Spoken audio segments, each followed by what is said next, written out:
opam oldiga keldik. Assalomu alaykum. Keyingi etap licheniyamizni boshladik. Inshaalloh yangi yaxshi xabarlar bilan Xudo xolisa yaxshi niyatda boshlaganmiz. Hozir mana ikkinchi etap licheniyamizni yozib beryaptilar, to'g'rimi? Maslahatingiz ayollarga?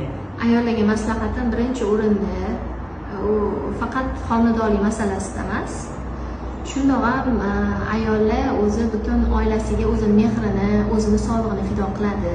To'g'risi-da, maqtovdan. Shuning uchun men aytaman, iltimos opalarimiz, singillarimiz bir yilda bir marta bo'lsa ham o'zinglarni profilaktik tekshiruvdan o'tkazinglar. Nimaga?